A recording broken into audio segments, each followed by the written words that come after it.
ये अनुपम सत्संग में आज आप सभी प्राणी मात्र का अभिनंदन स्वागत करते हैं, अभिनंदन अभिवादन साधुवाद करते हैं।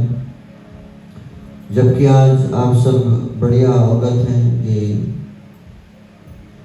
आज राधाष्टमी भी है और आज राधा मैया का प्राकट्य दिवस भी है, इसको भी हम साथ साथ में आज यहाँ पर मनाएंगे। भगवान कृष्ण की अत्यंत अद्भुत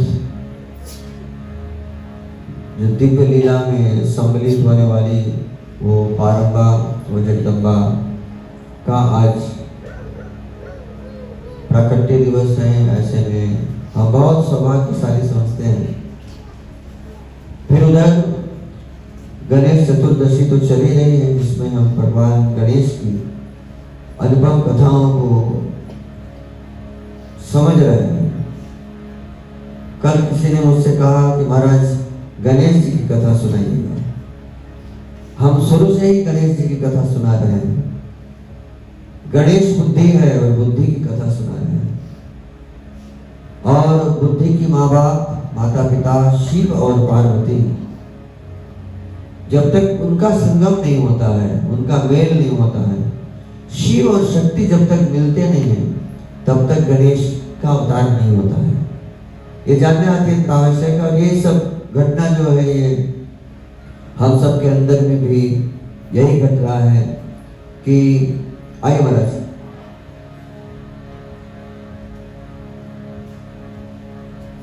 राधाष्टमी पर बोलने के लिए हम खास निवेदन किए हैं डॉक्टर साहब कि आकर और आज राधाष्टमी पर भी प्रकाश डालें।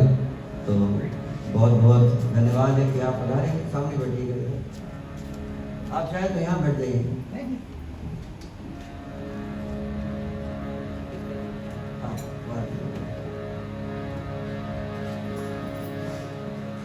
तो कल की चर्चा हम कर रहे थे भगवान शंकर की और देवी सती की, जहां सती ने अपने शरीर का परित्याग किया है दक्ष के यज्ञ में, दक्ष को सजा हुई, और उसके तदंतर वो सती पार्वती बन करके हिमालय और मैना के घर पे अवतरित होती है। बहुत आनंद होता है।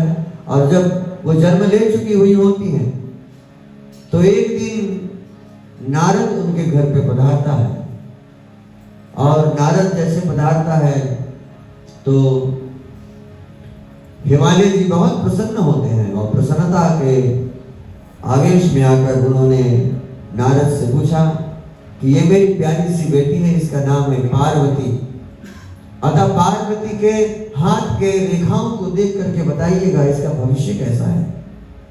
नारद जी ने अपने विष्णु भगवान का स्मरण किया और पार्वती को जैसे उन्होंने देखा तो देखता रह गया, क्योंकि वो जगदम्बा है, पारंबा है, जगत की माँ।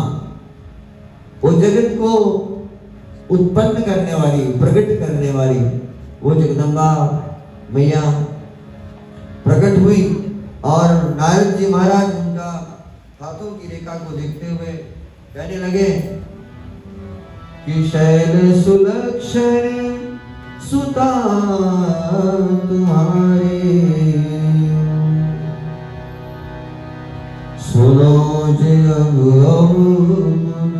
जगचारी। नारद ने कहा कि वैसे बाबा आपकी बेटी बहुत सुलक्षणी है,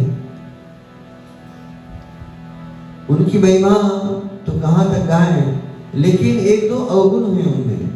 अब देखिएगा संसार में कोई पिता कोई माँ ऐसा नहीं होगा कि अगर सुने कि बेटी के जीवन में कोई प्रकार के अवगुण है तो वो चुप हो।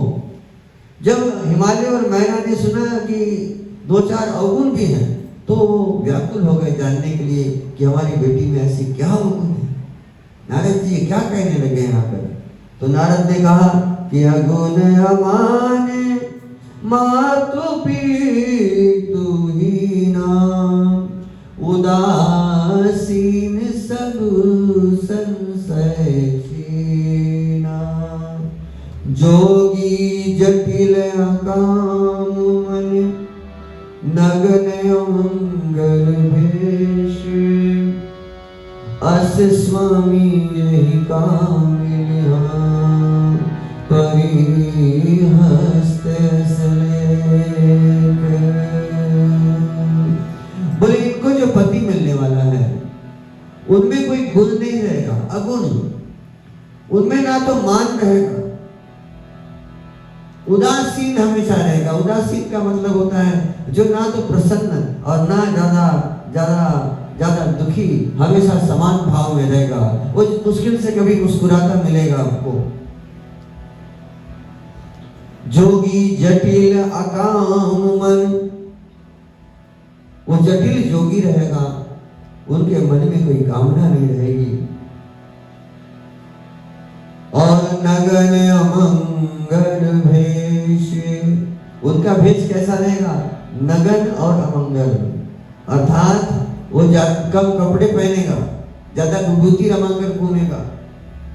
अस स्वामी यही कामिनी है परिहस्त।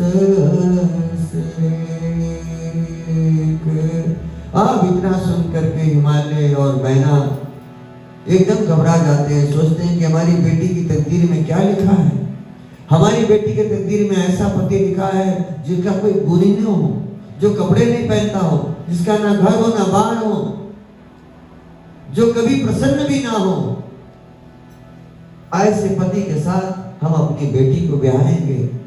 और वो सोच सोच करके व्याकुल हो रहे थे कि तभी नारद जी ने कहा कि हे हिमालय, हे मैना, हम तुम्हारे मन का संताप समझ रहे हैं, आप घबराइए नहीं।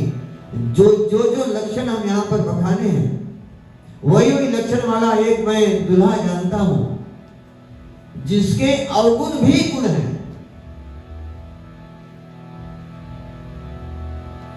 वो है शिव। शिव के जितने भी अवगुण हैं वो उनके गुण हैं।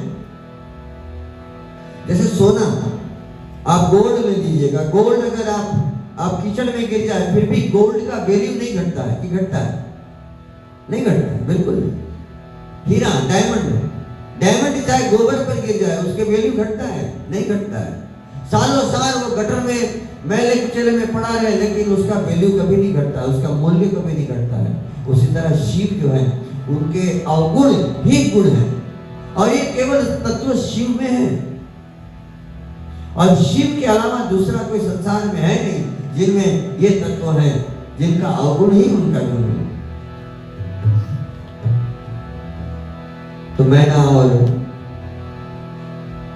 हिमालय ने पूछा कि बाबा अब एक उपाय बताइए कि हमारी बेटी को शिव पति रूप में कैसे प्राप्त हो। एक समय था जब बेटियां व्रत रखती थी, शिव के लिए व्रत रखती थी कि उनको अच्छा वर प्राप्त हो, है ना।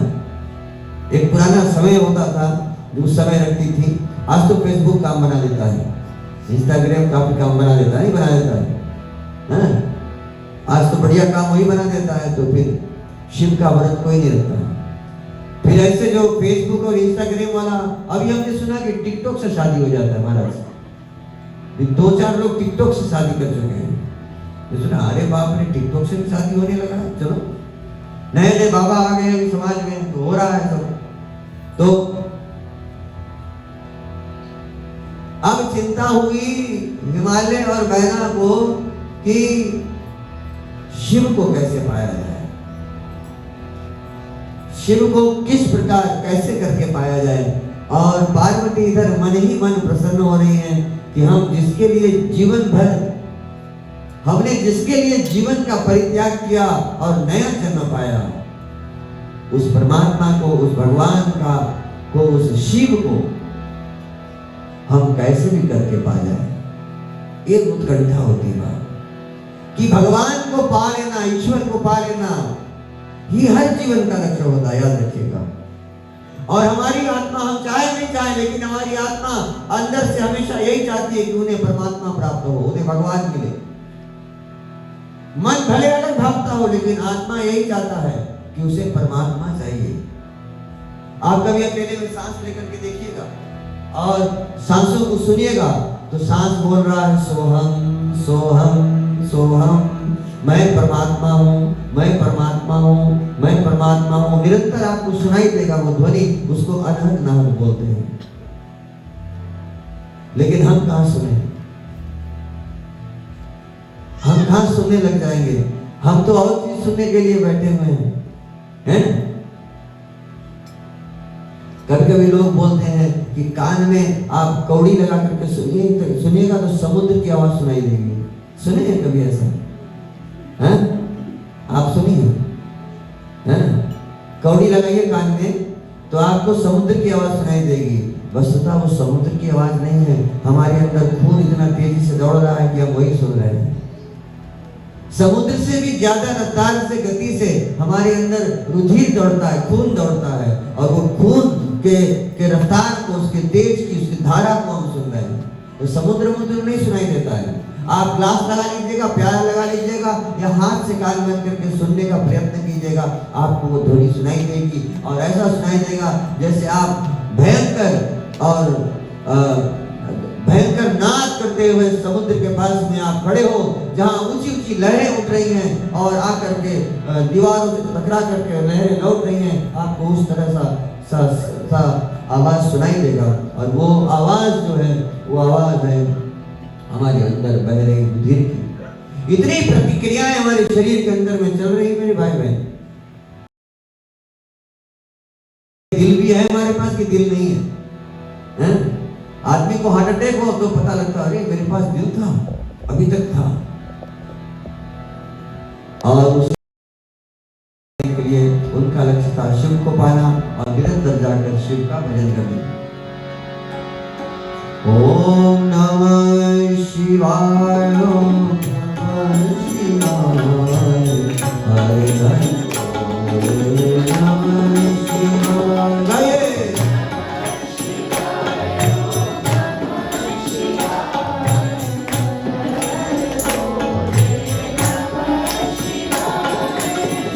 गंगाधराय शिव गंगाधराय, हर हर बोले नमः शिवाय। गंगाधराय शिव गंगाधराय, हर हर बोले नमः शिवाय।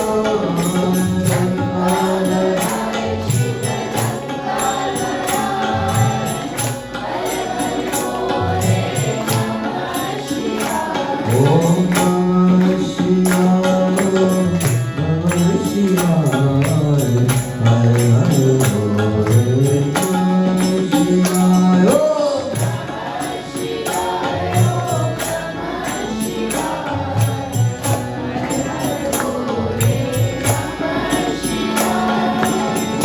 सोमेश्वराय शिव सोमेश्वराय,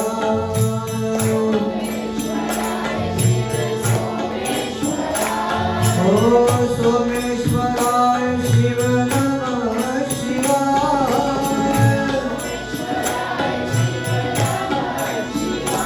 ओम नमः शिवाय, ओम नमः शिवाय, हरे हरे बोले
शिवा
मंत्र ओम नमः शिवाय, ओम नमः शिवाय, ओम नमः शिवाय, ओम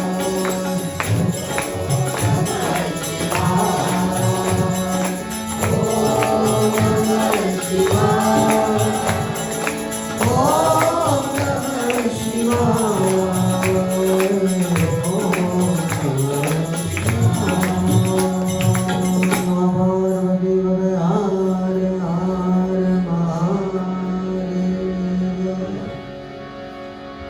और निरंतर शिव को पाने की तब एक दिन सती पार्वती का सफल होता है। भगवान राम ने जाकर के स्वयं भगवान शंकर को प्रेरणा दी कि बाबा तुम्हारी पार्वती अवतरित हो गई है और अब तुम्हें विवाह कर लेना चाहिए। और ये प्रस्ताव सुनकर के भगवान शंकर बहुत प्रसन्न हुए और उन्होंने कहा कि हम पार्वती को तब स्वीकार करेंगे जब पार्वती की परीक्षा हो जाएगी, क्योंकि पिछले बार पार्वती ने मेरा अगर किया होता तो कोई नहीं, लेकिन पार्वती ने मेरी भगवान पर शंका किया था, मेरे भगवान पर संदेह किया था। ये बात श्रद्धा और विश्वास की है था। विश्वास श्रद्धा को तब अपनाता है जब श्रद्धा पूरी तरह से स्वच्छ हो, तब जाकर के विश्वास श्रद्धा का स्वीकार करता है। सप्तऋषियां और पार्वती की परीक्षा शुरू हुई। उन्होंने कहा कि तुम्हें किसने बता दिया कि शिव के साथ में शादी कर लो? पार्वती ने कहा नारद ने कहा। अच्छा, बोले नारद के बाद जिन जिन ने सुना है उनका 12 बाट हो गया, सुने हैं तुम? पार्वती ने कहा कि 12 बाट हो कुछ भी हो, लेकिन हमने मन से और हृदय से शिव को मान लिया है अपना पति, शिव ही हमारा पति है। बोले उनके पास ना माँ है, ना बाप है, ना घर है, ना बार है, ना कपड़ा पहनता है, ऊंचे बर्फ के पहाड़ पर रहता है, भूत प्रेत रहते हैं उनके साथ में, कैसे जाकर रहोगी? पार्वती ने कहा कि उनके पास घर नहीं है, चलेगा। उनके पास वो कपड़े भी नहीं पहनता है, चलेगा। वो शराब पीता है, चलेगा। वो भांग सलूका लगाता है, चलेगा। अरे घर में सास तो नहीं है, है? सबसे बड़ा टेंशन सास का रहता है कि सास हो जाएगी घर में तो परेशानी नहीं हो जाएगी। बोले सब कुछ बढ़िया ठीक, घर नहीं है कोई टेंशन नहीं है, वो शराब पीता कोई टेंशन नहीं है, जहर भी पी लिया कोई टेंशन नहीं। खुशी तो इस बात की है कि हमारे घर में सास नहीं है? और ऐसे घर में है तो ये पार्वती खुशी खुशी जाएगी। ये सास बहू का बहुत दिनों से चल रहा है ना। एक जमाने में नीलम आप बहुत हंस रही है, क्या हुआ? ये सास बहू का लगता है ये बहुत सदियों पुराना ये खेल चल रहा है ना सास बहू का। ये इंटरनेशनल बीमारी है? सास और बहू की ये जो है ना परेशानी। बहू जब घर में आती है तो घर में उसकी सास होती है, और सास जो करती है तो बहू सीख जाती है। बाद में वो बहू सास बनती है तो फिर उसके बहू आती है तो फिर वो बोलती है कि सास भी कभी बहू थी नहीं। सास और ये जो है ना ये सिलसिला सदियों से चलता चलता चलता चला आया है। लेकिन एक बात मैं बताऊं मेरे भाई बहन, कि अगर किसी की बेटी को लाकर तुम उसको बेटी का दर्जा घर में दोगे तो वो भी तुम्हारे बेटी की तरह रहेगी। अगर उसे बेटी वाला दर्जा मिला तो वो भी बेटी की तरह रहेगी। और भगवान शंकर को जाकर सप्तऋषि कहते हैं कि बाबा तेरी पार्वती एकदम शुद्ध है। और इतना सुन करके भगवान शंकर घोर समाधि में चले जाते हैं, आनंदित होकर के। जब शिव जब आनंदित होते हैं तब तक समाधि में चले जाते हैं। और बाबा समाधि में चले गए और इधर तारकासुर नामक एक राक्षस का प्रकट होता है। तारकासुर तारकासुर का मतलब होता है कुतर्क, यानी कि इलॉजिक। तारकासुर नामक राक्षस प्रकट हुआ और देवताओं पर भयानक अत्याचार करना प्रारंभ कर देता है। देवताओं में हाहाकार मच जाता है और सब सोचते हैं कि किस प्रकार हम इस राक्षस से छुटकारा पा सकते हैं। राक्षस ने तपस्या की थी और ब्रह्मा से वरदान पा लिया था कि हमें अगर कोई कभी मार पाएगा तो केवल शिव का पुत्र मार पाएगा, क्योंकि तारकासुर जानता था कि शिव तो समाधि में चला गया है और शिव को समाधि से जगाना आसान काम नहीं है। इसलिए उन्होंने एक वरदान मांगा कि हमें केवल शिव के पुत्र ही मारे। सब तरफ हाहाकार मच गया। अब देवताओं में बात पड़ी कि अब शिव को समाधि से जगाया जाए। तो सबसे पूछा कि तुम जा सकते हो, तुम जा सकते हो। कौन जा सकता शिव को जगाने के लिए? कोई नहीं जा पाया। तो कामदेव तैयार हुआ जाने के लिए। कामदेव का दूसरा नाम है मनोज। मनोज यानी कि मन की ताकत, मन की शक्ति। हमारे पास भी एक मनोज है यहाँ पर, अभी आया नहीं ना। तो कामदेव को सेकंड नेम क्या बोलते हैं? जो से बोलिए मनोज। मनोज मन का मतलब होता है माइंड। मन, ओज माने एनर्जी ऑफ द माइंड, ठीक है। और दूसरे अर्थों में काम का मतलब होता है डिजायर। तो बोले शिव को हम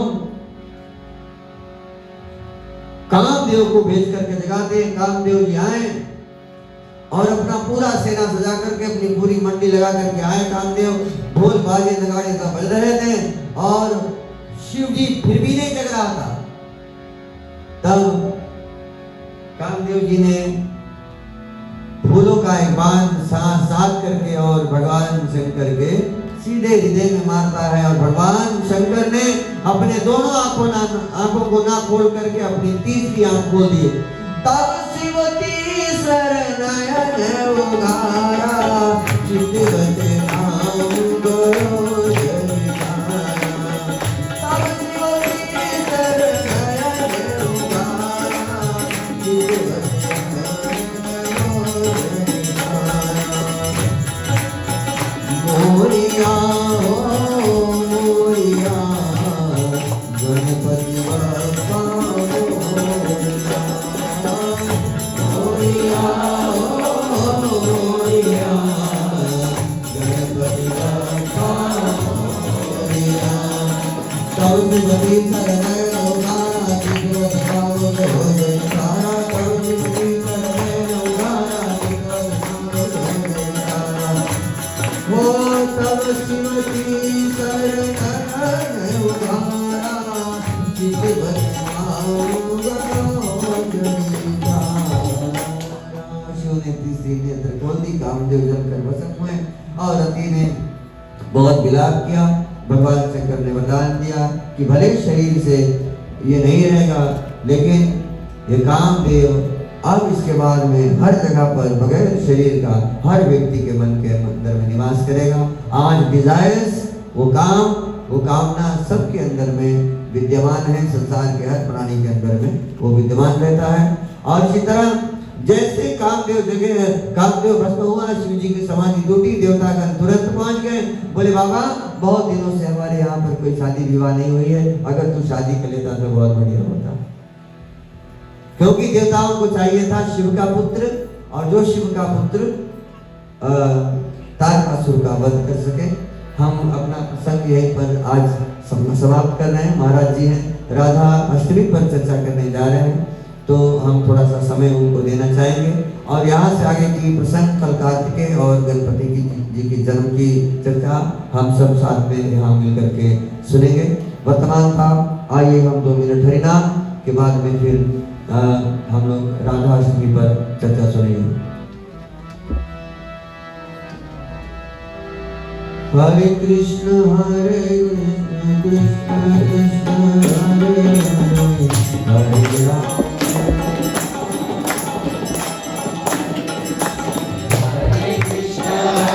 कृष्ण कृष्ण हरे हरे, हरे राम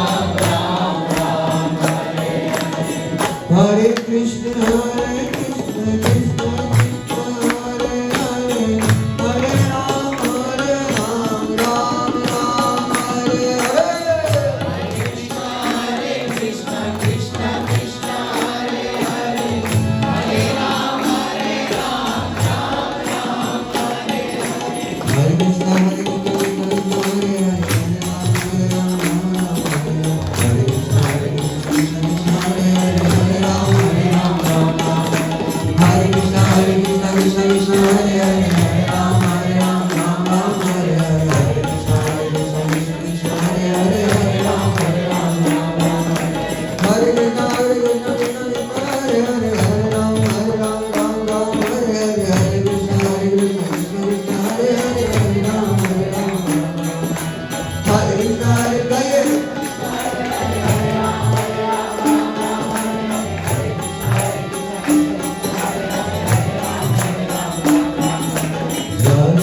कृष्ण ओम ज्ञानतिमिरन्धस्य ज्ञानाञ्जनशलाकाय चक्षुरुन्मीलितं येन तस्मै श्रीगुरुवे नमः। ओम विष्णुपादाय कृष्णपृष्ठाय भूतले श्रीमते वीरकृष्णगोस्वामीति नाम्ने।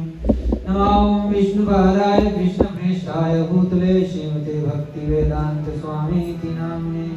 नमस्ते सरस्वती देवी गौरवाणी प्रचारिणे निर्विशेषशून्यवादी पाश्चात्यदेशतारिणे। जय श्री कृष्ण चैतन्य प्रभु नित्यानंद श्री अद्वैत गदाधर शिवासादि गौर भक्तवृंद। हरे कृष्णा कृष्ण कृष्ण हरे हरे हरे राम राम राम हरे हरे। हरे कृष्णा कृष्ण कृष्ण हरे हरे हरे राम राम राम हरे हरे। भक्त कंचन गौरंगी राधे वृंदावनेश्वरी विश्वभानुसुते देवी प्रणमामि हरिप्रिये। वंशाकलत्रयोभ्यश्च कृपा सिन्धुभ्यो एव च पतितानां पावनेभ्यो वैष्णवेभ्यो नमो नमः।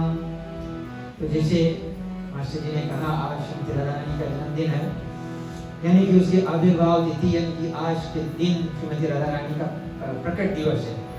तो इस महीने जो जन्माष्टमी का महीना है भाद्र मास, इस महीने के शुक्ल पक्ष और कृष्ण पक्ष ना, कृष्ण पक्ष के अष्टमी के दिन श्री भगवान श्री कृष्ण का जन्मदिन होता है तो जन्माष्टमी कहते हैं। और ये जो शुक्ल पक्ष है, ये मूनलाइट अभी चंद्रमा पड़ रहा है, इसकी अष्टमी तिथि है आज है राधा अष्टमी। तो हम लोग के सनातन धर्म वैदिक संस्कृति के अंतर्गत हमको जानना चाहिए, हर जो खास तिथि होता है उसको हमको जानना चाहिए। जैसे आज अष्टमी तिथि है, कल फिर नवमी रहेगा, फिर दसवीं रहेगा और फिर एकादशी तिथि होगा।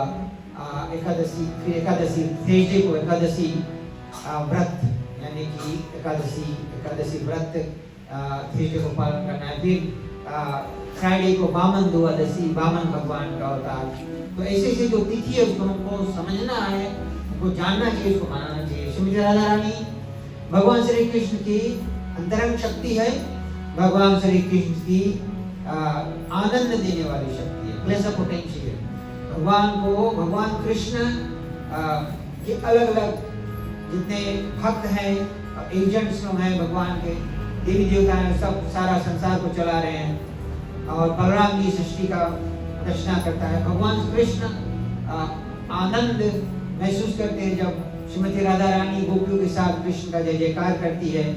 और श्रीमती राधा रानी की कृपा से जितना भी भक्त भगवान का भक्ति करते हैं, भगवान का भक्ति जो है वो एक भक्त का अमानत है। श्री राम का भक्ति हनुमान जी का अमानत है। राम को भक्ति, राम जी अपना भक्ति हमको नहीं दे सकते हैं, राम का भक्त देगा है हनुमान जी, या तो श्रीमती सीता माता जो डिवोशनल एनर्जी है, जो अंतरंग शक्ति है राम की, और श्रीमती राधा रानी भगवान श्री कृष्ण की अंतरंग शक्ति है। और श्रीमती राधा रानी जितना जो देवी शक्ति का स्रोत है वो श्रीमती राधा रानी से आता है। जैसे कृष्ण भगवान से जितना भी अवतार आता है, कृष्णा ईश्वरा परम कृष्णा सच्चिदानंद विग्रह अनादिरादि गोविंद सर्व कारण कारण, सब कारण का कारण भगवान कृष्ण। जितना भी अवतार का स्रोत भगवान कृष्ण है। गोविंदम आदि पुरुषम ओरिजिनल पर्सन। उसी प्रकार जितना भी देवी शक्ति श्रीमती राधा रानी से आता है। तो श्रीमती राधा रानी यानी कि भक्ति हमको पाना है, तो श्रीमती राधा रानी से प्रार्थना करता है कि हम लोग कृष्ण राम का भक्ति दे, या श्रीमती राधा रानी का जो भक्त है, या उसके जो सखी है, ललिता सखी, विशाखा सखी, या जो गुरु होता है वो श्रीमती राधा रानी के रिप्रेजेंटेटिव है, प्रतिनिधि है। तो श्रीमती राधा रानी का जन्म रावल में हुआ था।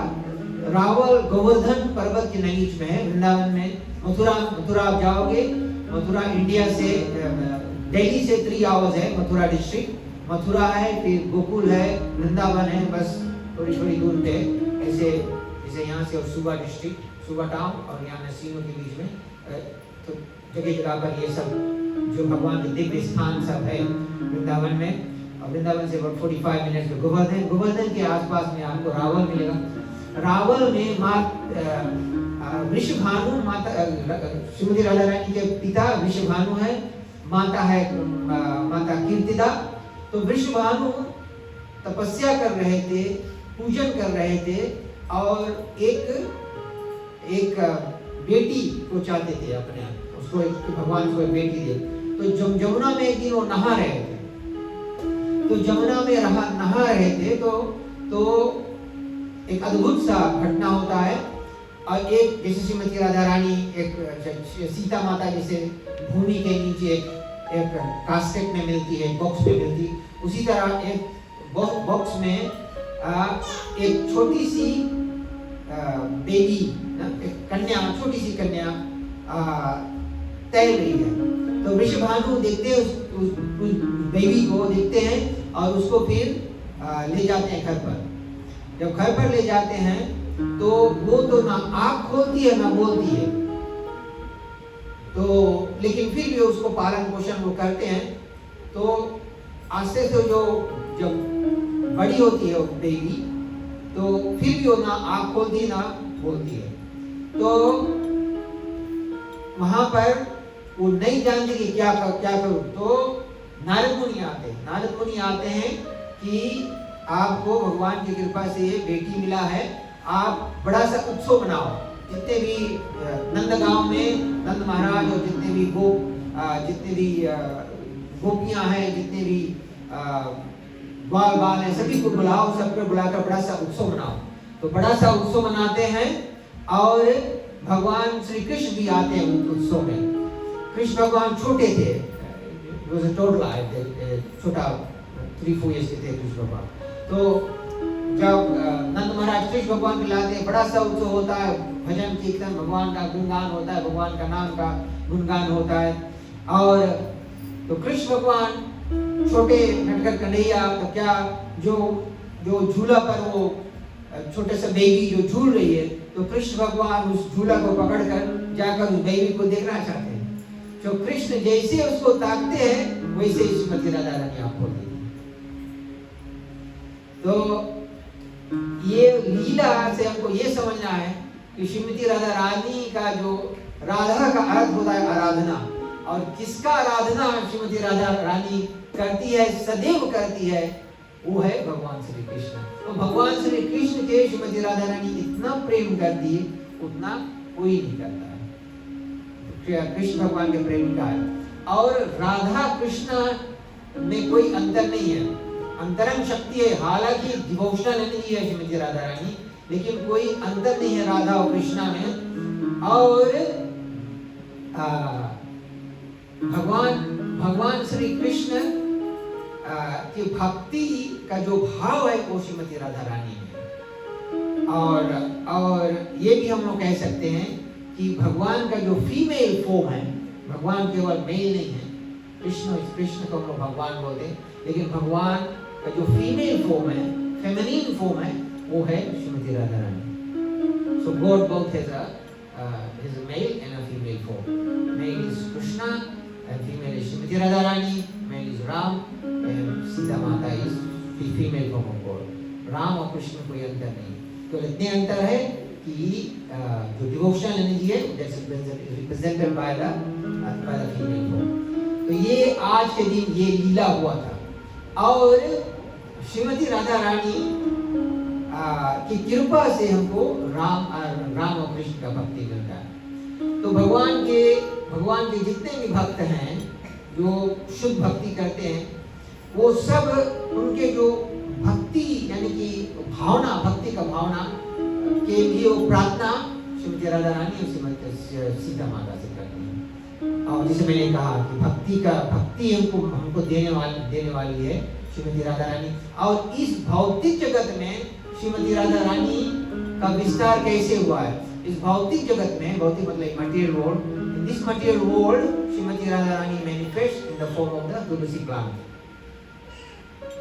जो तुलसी है वो है वृंदा देवी। तुलसी वृंदा देवी वो भी श्रीमती राधा रानी की एक विस्तार एक्सपेंशन है।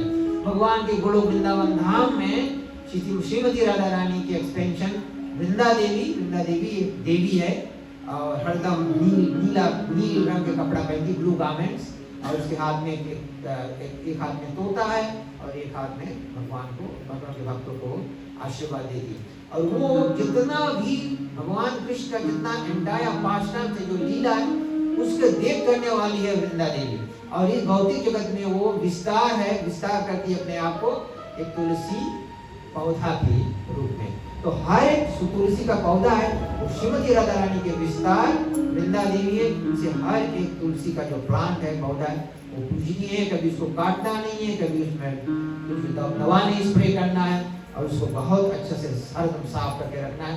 उसके तुलसी के ऊपर हर दिन जल डालना है। और पूजा के दिन हम लोग इसे आज राधाष्टमी आज के दिन हमको तुलसी के पास दिया जलाना चाहिए, ऐसे सेवा करना चाहिए। तो ये है श्रीमती राधा रानी का जो कृपा, उसका जय राधे श्री राधे राधे, जय राधे श्री राधे, जय राधे श्री राधे राधे, जय राधे श्री राधे, जय राधे श्री राधे राधे, जय राधे श्री राधे, जय राधे श्री राधे राधे, जय राधे श्री राधे, जय राधे श्री राधे राधे, जय राधे श्री राधे, जय राधे श्री राधे राधे, जय राधे श्री राधे राधे, जय राधे श्री राधे राधे, जय राधे श्री राधे, जय राधे श्री राधे राधे, जय राधे श्री राधे राधे, राधे राधे राधे राधे राधे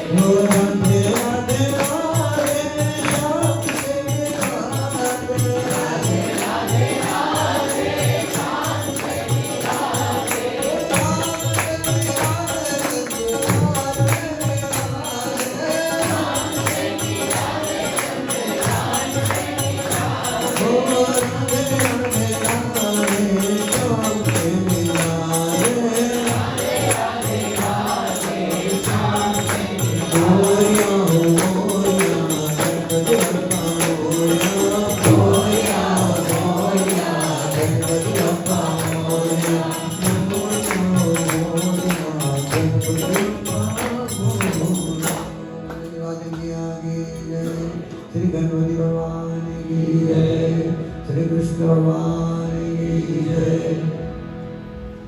तो हम भागवत महापुराण से मास्टर जी से आज हम बातें कर रहे थे। उद्धव गीता, भागवत गीता हम लोग कृष्ण भगवान ने अर्जुन को सुनाया था।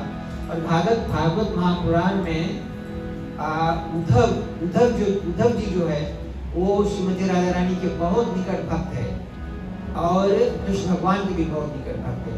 तो 11वां स्कंद में भागवत महापुराण में उद्धव गीता है, यानी कि उद्धव कृष्ण भगवान से भक्ति के बारे में, जीवन के बारे में और सिद्धांत के बारे में प्रश्न करते हैं और कृष्ण भगवान उसका उत्तर देते हैं। तो जैसे श्रीमती राधा रानी का जब बात होता है तो जैसे मैंने कह दिया श्रीमती राधा रानी से हम लोग कैसे भगवान का भक्ति करें वो हम लोग सीखते हैं। और जितने भी भगवान के भक्त हैं वो सब गुरु के आश्रय लेकर, श्रीमती राधा रानी के आश्रय लेकर भगवान कृष्ण का भक्ति करते हैं। तो भागवत महापुराण में कृष्ण भगवान के और भक्तों का बहुत तरह तरह की चर्चा है। श्रीमद भागवत महापुराण में 18,000 श्लोक है श्रीमद भागवत महापुराण में। और 12 स्कंद है। तो 11वां स्कंद में उद्धव जी कृष्ण भगवान से प्रश्न कर रहे हैं और कृष्ण भगवान उत्तर दे रहे हैं। तो हम लोग वहां से कुछ बहुत ही गुह्य बात मैं आप लोगों से शेयर करना चाहता हूँ। और भागवत महापुराण आप लोग जानते हैं कि सुखदेव गोस्वामी ने परीक्षित महाराज को सुनाया था। और भागवत महापुराण में भगवान का व्यक्तिगत भक्ति, भगवान एक व्यक्ति है और भगवान की सेवा, भगवान की भक्ति कैसे किया जाता है, भगवान का लीला, भगवान का गुण, भगवान का क्या स्वरूप है, क्या रूप है, ये सब भागवत महापुराण से हमको सीखने को मिलता है। तो अभी हम लोग देखते हैं कि हम लोग कई बच्चे हैं जो हिंदी नहीं पढ़ पाते हैं और हमारा हिंदी पे हम उतना बड़ा योगदान नहीं दिया जाता। तो हमारे संस्था में स्वामी प्रभुपाद जी ने भागवत महापुराण इंग्लिश में ट्रांसलेट किया है। और क्योंकि यहाँ पर स्टूडेंट्स हैं और मास्टर जी तो एक टीचर भी है, आचार्य है, प्रचारक है, तो अगर जो स्टूडेंट है वो हिंदी नहीं पढ़ सकता है तो इंग्लिश में भी है भागवत महापुराण। और भक्ति वेदांता वेदावेस एक वेबसाइट है जहाँ पर भागवत महापुराण मिलेगा। तो मैं जो खास बेस है इंग्लिश संस्कृत टू इंग्लिश में ट्रांसलेशन हुआ है, उसको मैं वो ट्रांसलेशन में पढ़ूंगा जो कुछ खास बेस।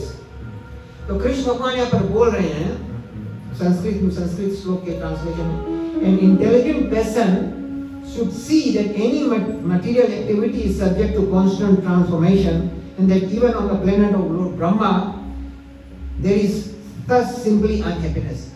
ब्रह्म लोक से एकदम नीचे तरफ पाताल लोक, ये जो ब्रह्मांड है, ब्रह्मांड में हम लोग एक यूनिवर्स ना, ब्रह्मांड में इंग्लिश को ब्रह्मांड को यूनिवर्स कहा गया है। तो 14 भवन 14 प्लैनेटरी सिस्टम से हम लोग बीच वाले प्लेनेट में हैं। और ब्रह्म लोक से नीचे एकदम पाताल लोक तक सभी जगह death old age and disease है, सभी जगह अनहैप्पीनेस है। तो हम लोग को रियल हैप्पीनेस क्या है वो उद्धव जी को कृष्ण भगवान बतलाते हैं। Indeed, a wise man can understand that just as all that he has seen is temporary, similarly all things within the universe have a beginning and an end. सब कुछ यहाँ पर शुरुआत है, सब कुछ का अंत है। हमारा शरीर का शुरुआत है, हमारा शरीर का अंत है। हमारा घर का शुरुआत है, हमारा घर का अंत है। हमारा परिवार का शुरुआत है, हमारा परिवार का अंत है। केवल एक वस्तु का ना तो शुरुआत है और ना तो अंत है, और वो कौन सा वस्तु है? वो कौन सा वस्तु है हमारे और आप में जिसको ना शुरुआत है और जिसका ना अंत है? Anybody? Very simple. जो हमारा एक्चुअल आइडेंटिटी है, ट्रू आइडेंटिटी, वो क्या है? हमारे हार्ट में है, क्या है? द सोल, आत्मा। आत्मा एक केवल दिव्य वस्तु है इस भौतिक जगत में। In this material world, only the soul is purely spiritual, and the soul is responsible for the entire activity of mankind. वो ये भगवान जैसे बोलते हैं मता स्मृतिम ज्ञानम अपोहनम च, from me comes remembrance, intelligence and forgetfulness. But वो सब ये सब intelligence, remembrance, forgetfulness is linked to consciousness, and the consciousness comes from the soul, the आत्मा। तो ये बात समझना है। और कृष्ण बोलते हैं, O sinless Uddhav, because you love me, I previously explained to you the process of devotional service. No, now I will again explain the supreme process for achieving loving devotional service unto me.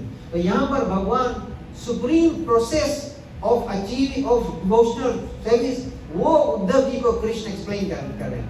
And we can all read it, we can all read for ourselves because we all read English. और ये मैं कहाँ से पढ़ रहा हूँ? ये मैं पढ़ रहा हूँ 11वां स्कंद 11th कैंटो चैप्टर 19 9वां अध्याय का 19 श्लोक ये मैं पढ़ा हूँ। तो चैप्टर 11 कैंटो 11 चैप्टर 19 टेक्स्ट 19। तो आगे भगवान कृष्ण बोलते हैं कि ये जो टॉप मोस्ट डिवोशनल सर्विस क्या है?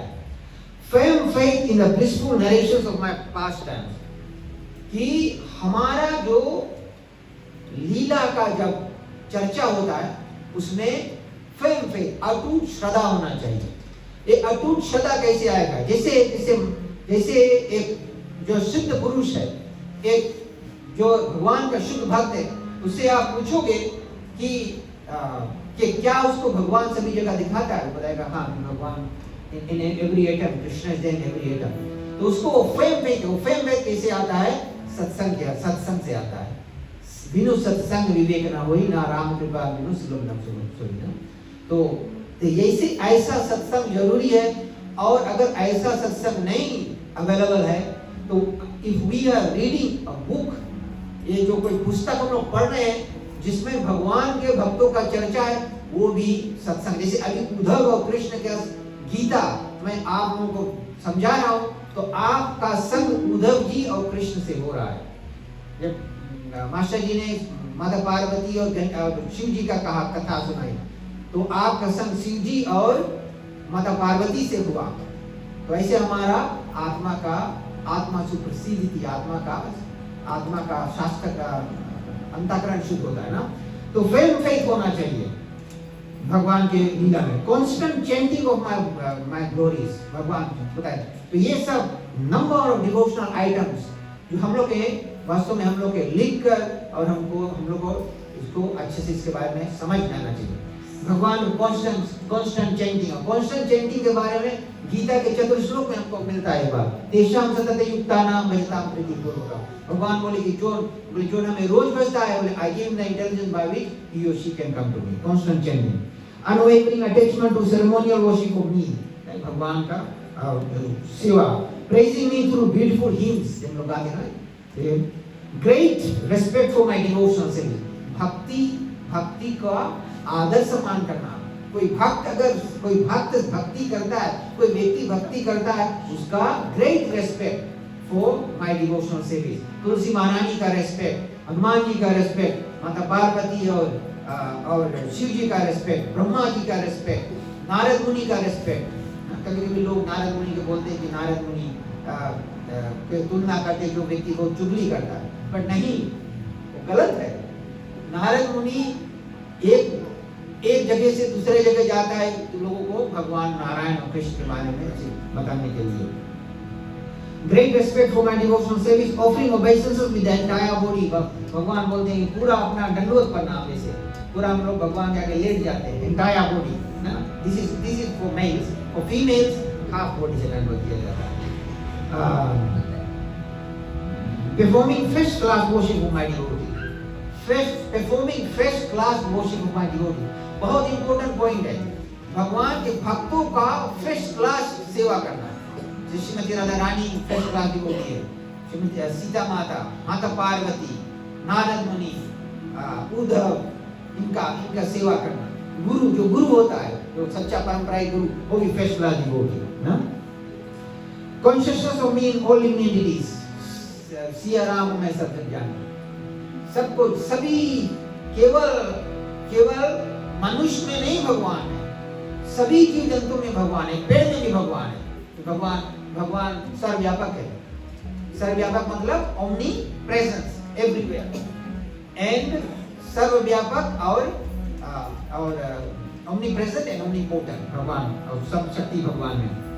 Right consciousness being all offering of ordinary bodily activities in my devotional service, यानी कि मन कर्म वचन से मेरा सेवा करना। Use of words to describe my qualities, मन कर्म वचन से अपना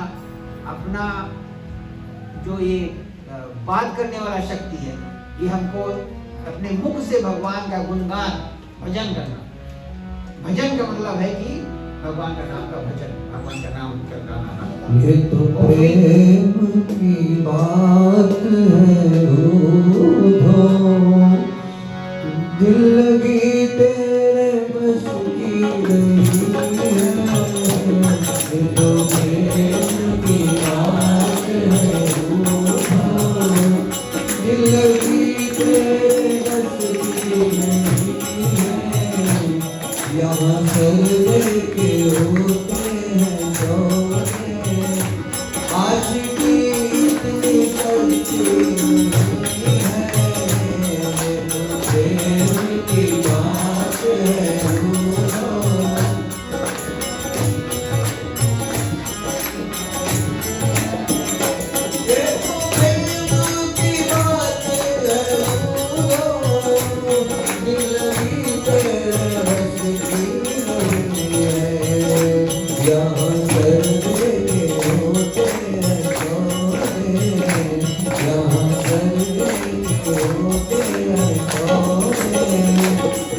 तो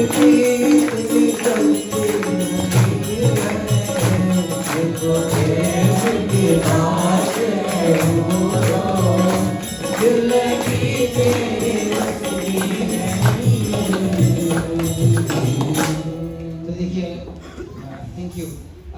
तो ऐसा बात है, ऐसा भावना भगवान कृष्ण और उद्धव में अति अति अति सुंदर प्रेम है। और भगवान भगवान के भक्तों में जो शुद्ध पवित्र प्रेम वो होता है ना।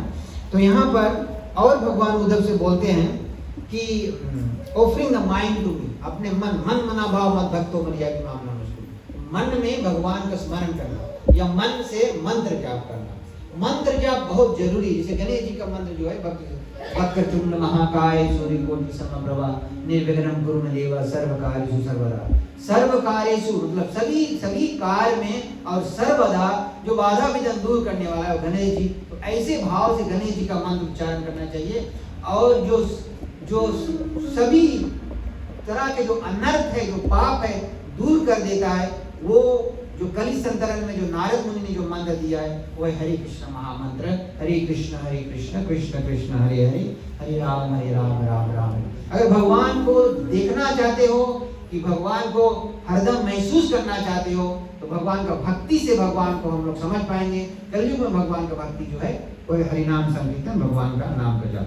तो मन देना मुझे, rejection of all material desires. और ऐसे मंत्र जाप करेंगे तो जो संसारिक विषय वासना हमारा है, जो मटेरियल डिजायर्स है, संसारिक इच्छाएं, वो आपको आप आस्ते से सब कम हो जाएगा। Giving up wealth for my devotional service, ये कितना बुरी बात यहाँ कृष्ण भगवान उद्धव से बताया कि मुझे दान करना है भगवान के लिए, भक्ति के सेवा में भक्ति करने के लिए दान। Renouncing material sense gratification and happiness, यानी कि जो संसारिक विषय वासना, इसका रिनाउंस करना, उसको त्याग करना, इसको त्याग कर भगवान के शरण में आना। और in performing all desirable activities such as charity, जितना भी जो भी अच्छा कार्य है वो हम, जैसे कि दान, चैरिटी, सैक्रिफाइस, तपस्या करना, भगवान का नाम chanting, vows and assurances the purpose of achieving me, इसका ये सब करने का ये भाव से करना चाहिए कि मुझको पाने के लिए। ऐसे नहीं कि हम लोग पूजा करें कि भगवान हमको कुछ बड़ा सा नौकरी दे दे, भगवान हमको कुछ घर दे दे, भगवान हमको, ठीक है आप भगवान से मांग सकते हो, मैं कोई ऐसा नहीं बोलते कि नहीं मांगे, लेकिन भगवान से ये भी मांगे कि भगवान हमको भक्ति दो, और कि कैसे हम आपके बारे में समझ पाए और कैसे हम आपका सेवा करें, आपको भक्तत्व का सेवा करें। These constitute the actual religious principle by which those human beings who have actually surrendered themselves to me automatically develop love for me. What are the purpose of gold should remain for my devotee? और आगे एक श्लोक और है, उसका मैं आपसे share करना चाहता हूँ। ये 25वां श्लोक है इस 11वां स्कंद का 19 चैप्टर का टेक्स्ट 25। इससे पहले जो टेक्स्ट था वो था फ्रॉम टेक्स्ट 20 to 24 मैंने पढ़ा है। 25 में भगवान कृष्ण बोलते हैं, when one's peaceful consciousness मतलब चेतना, strengthened by the mode of goodness मतलब सात्विक गुण, is fixed on the personality Godhead, ना जो हमारा शांत होकर अपना चेतना भगवान में अगर हम लोग लगाते हैं, one achieves religiosity, एक व्यक्ति को सिद्धांत जो होता है, धार्मिकता उसको मिलता है, ज्ञान मिलता है, डिटैचमेंट यानी कि त्यागी बनता है, detachment from material desires, and openness, और उसको सभी प्रकार के औषधीय प्रदान होता है। और आगे उद्धव को बताते जाते हैं, कृष्ण बहुत ही सुंदर बात बताते हैं। तो मैं ये कहना चाहता हूँ, जितने भी लोग आप यहाँ पर बैठे हैं और जितने भी भक्त लोग ये जो लाइव स्ट्रीमिंग के माध्यम से सुन रहे हैं, हम लोगों को जो प्रचारक है, जो पंडित है, जो गुरु है, हम लोग कितना भी प्रयत्न कर ले, लेकिन हम लोग we can reach only a certain group of people, पर लेकिन जो हमारा समाज है, जो हमारे आप लोग बैठे, अगर आप लोग अपने अपने आप भी ये सब, अब तो इंटरनेट के माध्यम से घर पर बैठे बैठे पढ़ सकते हो, अगर अपने आप भी पढ़ो, हमारे बच्चे जितना है, अगर बच्चे आप लोग भी पढ़ो और फिर अपना अपने अपने सर्कल में शेयर करो, तो ये ज्ञान बहुत तेजी से सारा दुनिया में बढ़ सकता है। क्योंकि ये ज्ञान जरूरी हिसाब है, संसार करो धर्म है तो भक्ति रत्नों से दे। यानी कि जीवन का ये लक्ष्य है कि हमको भगवान को पहचानना, भगवान कौन है और भगवान को कैसे हम लोग भगवान के जाने, और ये जीवन के लक्ष्य ये केवल मनुष्य जीवन में हम लोग कर सकते हैं। और ये कैसे शुरू होता है, जब हम लोग मंत्र का जाप करते हैं, और कलयुग में जो मंत्र है वो है भगवान का हरिनाम संकीर्तन। तो हम लोग 2-3 मिनट और हरिनाम संकीर्तन करेंगे। हरे कृष्ण महामंत्र गाएंगे। हरे कृष्ण हरे कृष्ण कृष्ण हरे हरे, हरे राम हरे राम, राम राम हरे हरे, हरे कृष्ण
बोलन सरकार की जय। आरती के लिए सब खड़े हो जाए।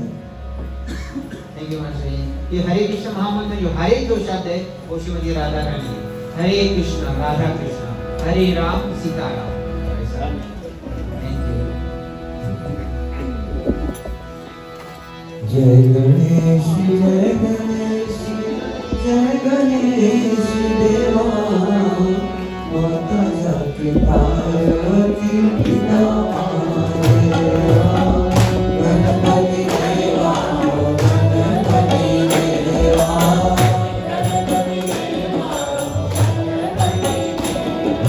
जय गणेश जय गणेश जय गणेश देवा माता सखी पार्वती पिता महादेवा गणपति देवा गणपति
मेरा